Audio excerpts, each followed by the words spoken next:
I wonder why this issue is important to you or matters to you that you would go and file a lawsuit over it. It's important and it matters based on what Gary has said.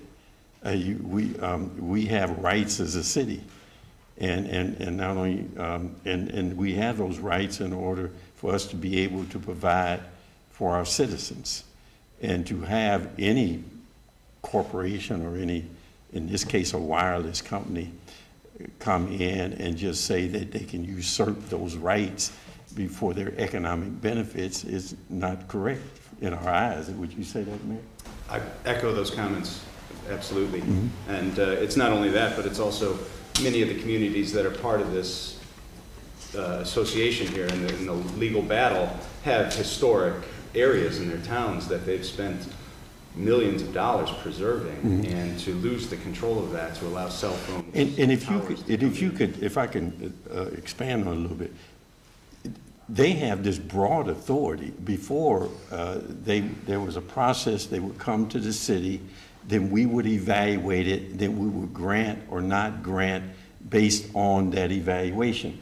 Now what is happening, they pretty much have the right. And then we have to demonstrate that they should not do it. And that demonstration, the threshold for that is so high that we figured it would never happen. And so basically they can just put things where they want and how they want. And it doesn't take into consideration any zoning. It doesn't take into consideration anything that we believe is important to our communities. You just put them everywhere. And then imagine if you had 3 or 4 or 5 companies competing for that installation for these large wireless corporations. It could be anywhere. It could be on a stop sign. It could be on a building. It could be on a pole. Anything up in the air. And we're basically prohibited from stopping them from doing that, except in some very narrow circumstances that we believe is difficult to prove. Is that correct?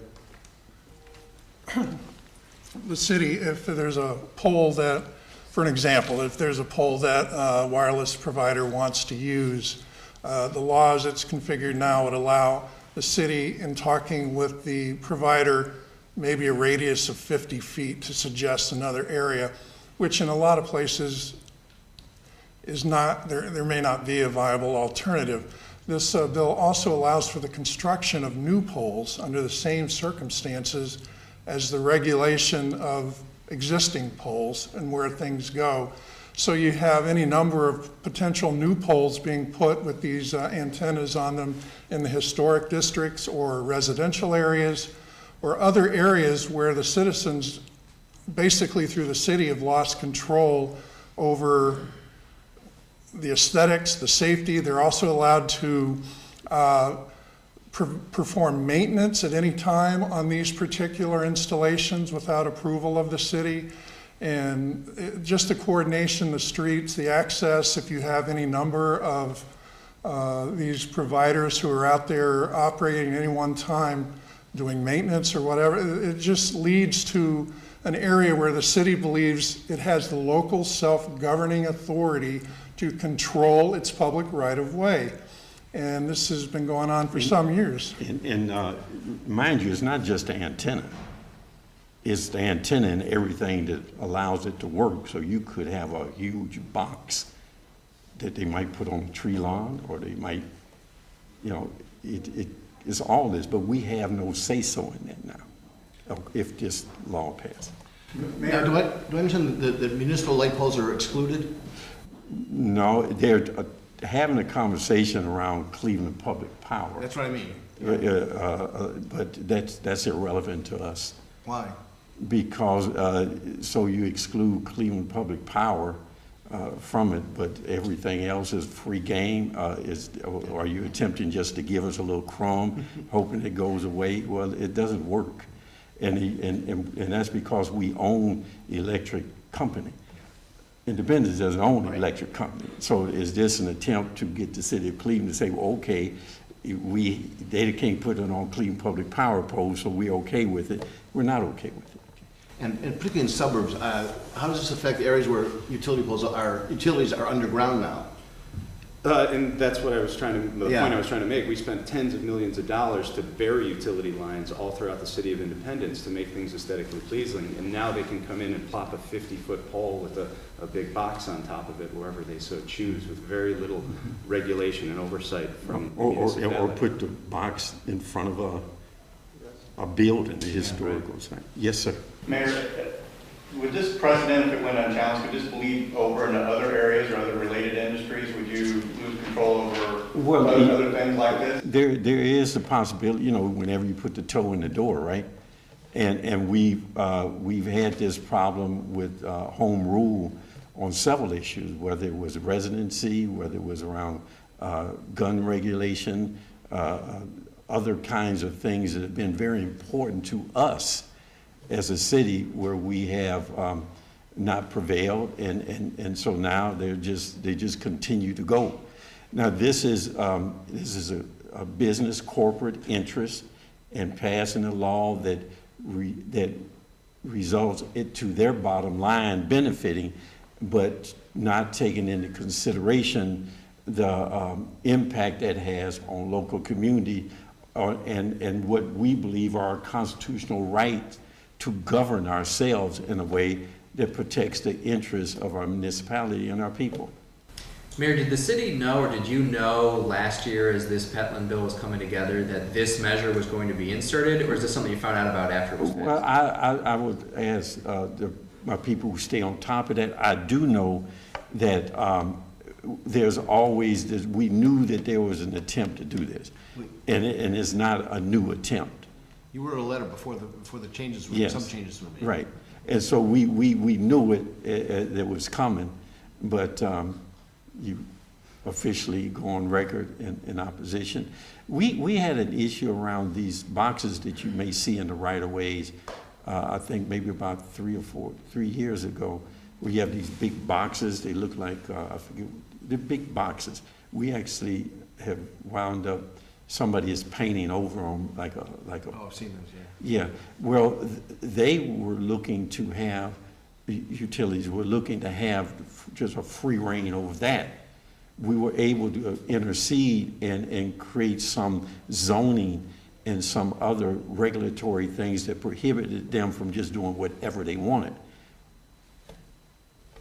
And so it's similar to answering your question. It's similar. It's a constant attack on home rule. It's a constant attack on our ability to govern our municipalities and serve our people. And it comes in different ways. What would you say to, I mean, why should this issue matter to any average citizen of Cleveland who maybe they like this because they're going to get a little bit better wireless service? Well, everybody likes stuff until it happens to them. You know, that's the argument, I imagine, that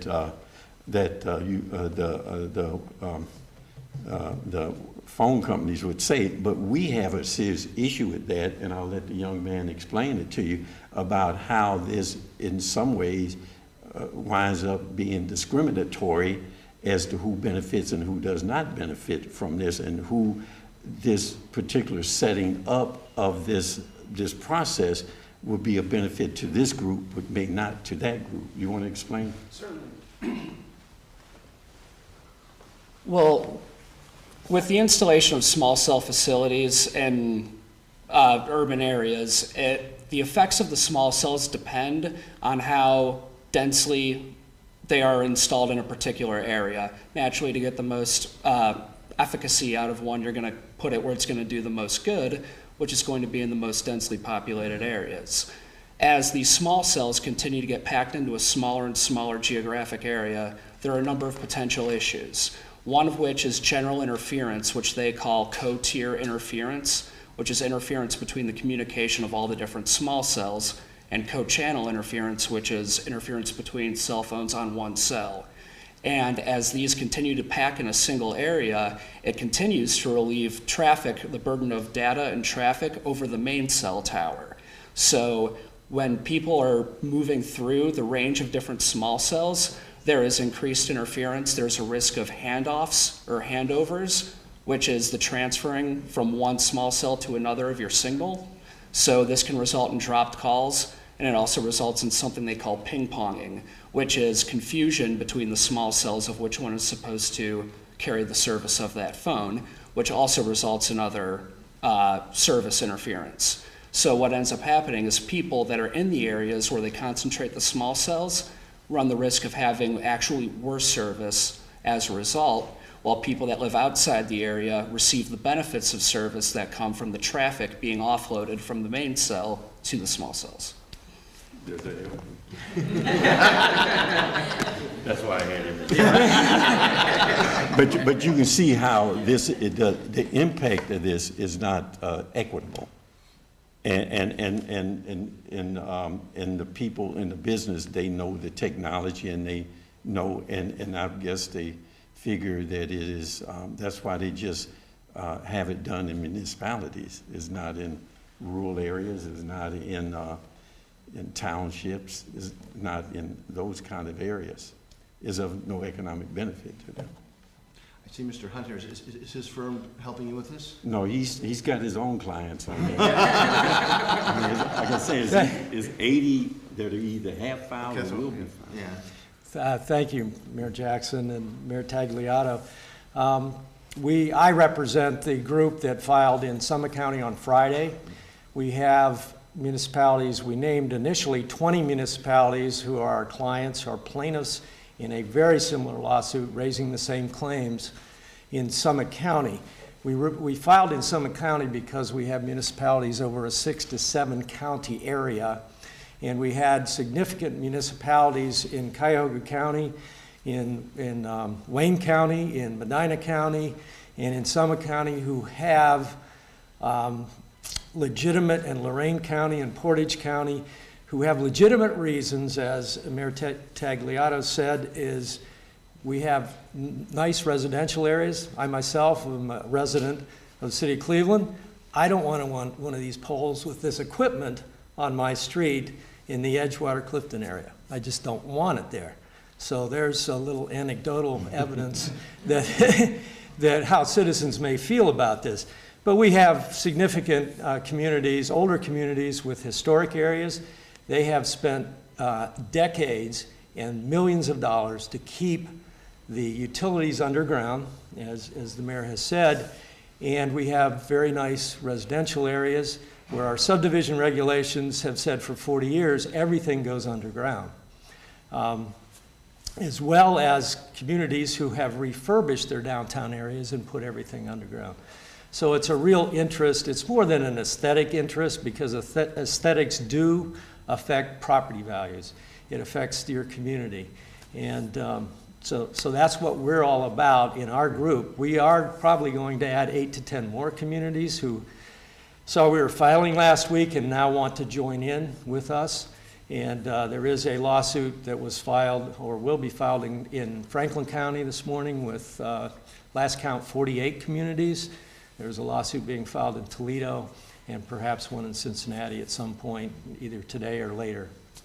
But you get the importance of what he just described to you about the inability to regulate, and which we believe is a home rule issue. It gives us, the Constitution gives us that authority, and to regulate in a way that is to the benefit of our municipalities and the citizens. So after you spend tens of millions of dollars doing something, then this company or companies can just come in by state law now and say what you have decided to do for your community is completely irrelevant for us. What is relevant for us is how do we deliver this service in a profitable way to us, to themselves, and we just don't accept that. Any other questions? Yes, sir. What is the next step then in the judicial process that we could look for? Would it be the temporary restraining order be heard first, and we will look for a ruling on that, or what would it start? I'll let Todd address the TRO issue with regards to his lawsuit, because they filed one, and I believe he's got some up-to-date information through their court. With regards to the City of Cleveland's lawsuit, we filed for injunctive relief, and we suspect that when we get the assigned judge and a case number, and all the assorted things, and the state of Ohio is actually served, which hopefully will be very shortly. The case was just filed today. That the court will set up a briefing schedule to address the injunction issue, and then at some point the court will address the declaratory judgment, the issues raised there concerning why this is an unconstitutional law. And based on other lawsuits we've had, you might remember Trans Fat was a home rule challenge. We challenged tow truck regulations. Fannie Lewis law. Fannie Lewis law is one that's ongoing now, just recently went to the Court of Appeals after the trial court had ruled in Cleveland's favor.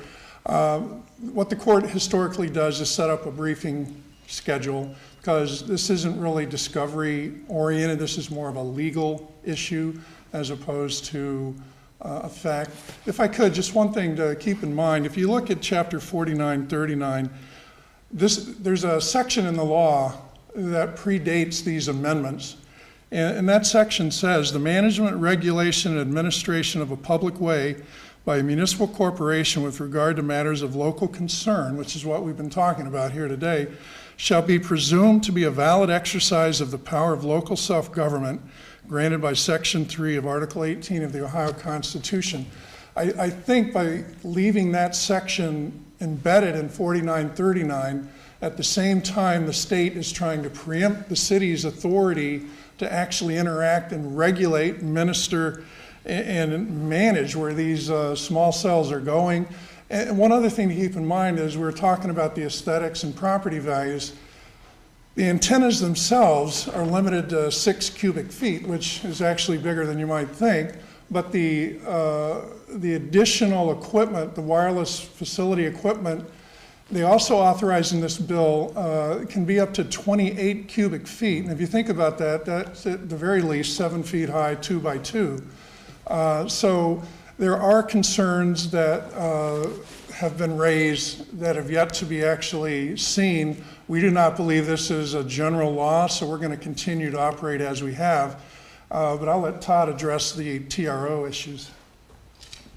On Friday, my clients did file a motion for a temporary restraining order and for a preliminary injunction. Of course, a temporary restraining order is for 14 days in length, and before you can have a preliminary injunction hearing, and the purpose of preliminary injunction, of course, is to stay all matters until the lawsuit is decided. We have no idea when this lawsuit will be finally decided. We have no idea whether what judge will act more quickly in some of these lawsuits. This morning I had a telephone hearing with a magistrate judge in Summit County Common Pleas Court with the Attorney General's office from the state of Ohio on the phone, and we did agree that we would have a preliminary injunction hearing next Thursday at 9 a.m. in Summit County. We agreed to brief the issue. Of course, we briefed it fully in our motion. To support our motion, the state asked for a response by this Friday. We felt that was fairly reasonable, and we then have a chance to reply to that by next Tuesday with a hearing on Thursday next week. We felt we had some comfort that even though the statute will go into effect tomorrow, the new statute has a 30-day period for evaluating an application for completeness. The municipality can look at it for completeness, and then an additional 60 days after that, within which a decision must be made by the municipality, yay or nay. As everyone has said here, we don't have a lot of tools in our toolbox to stop these things. So we felt comfortable getting a preliminary injunction hearing in by next Thursday, and the judge, the magistrate judge, promised us a decision within a few days after that, within 3 days actually. And so hopefully we'll have a decision at least on the preliminary injunction, and then things can be stayed till we can brief the entire case on the merits. I feel the same as Gary Singletary, that we have a really solid argument on the single subject rule. I think we have a very substantive and eventually successful argument on the home rule issues, but that's where things stand currently. Why didn't the city of Cleveland get a TRO? Seek a TRO. The reason being, it's a formal distinction, I guess. The city of Cleveland's position is this is not a general law. So therefore, not being a general law, the city does not have to conform to those sections that are not a general law. Todd seeking the TRO is sort of a belt and suspenders kind of approach, I would imagine. We have asked for a preliminary injunction, which is what the court is going to defer and hold in their case. But a TRO is only good for 14 days, and so based on the fact that we don't consider this a general law, we think it is clearly unconstitutional. There was no necessity because we still have our own process that's been in effect for some time that we're going to continue to use as applications come in for these So in other facilities. words, if someone shows up tomorrow, or 2 days, whatever, you're gonna treat it not as under the new law, but under the existing law. That's correct. Will the cities be held here in Cuyahoga County? Will the decision come from here in the county, or will it go down to Franklin County? How does that work? Where it's I'm sorry, which He's decision? saying, the injunction? Oh. you have cases in different counties, and how does it work if you rule in one county, rule in another county? Right. Each county, the Court of Common Pleas has authority over the case within its county. So our particular case would apply to Cuyahoga County. Todd's TRO, given the fact there's people in varying counties, I defer to Todd as to how he thinks that might work. Well, no one knows how this is all going to get sorted out by filing in virtually 5 different counties. We felt that the court in Summit County has venue. The state of Ohio operates in Summit County, and they're the defendant, and that's how you determine venue generally, is because of who the defendant is. And this law has application in Summit County, so that's why we filed there. And we weren't certainly forum shopping because we have no idea what judge we would receive when we filed it. And so I don't know how these rulings will come down, but I think we're probably first in line in terms of at least a preliminary injunction, which gives the parties at least some insight into where the court may be going finally on it. And if I could ask you a question. Anytime. Say you have counties ruling differently on the same thing. Does that then shoot it automatically to the Court of Appeal? How does that work? No, it doesn't automatically go to the Court of Appeals, but each county Court of Appeals, and of course Summit County is a 5-county Court of Appeals, it would go there for decision in each of the counties, the decision, and then eventually, if there are inconsistent rulings, that would be an automatic, should be an automatic acceptance by the Ohio Supreme Court on the case. Okay. Well, thank you very much. Thank you.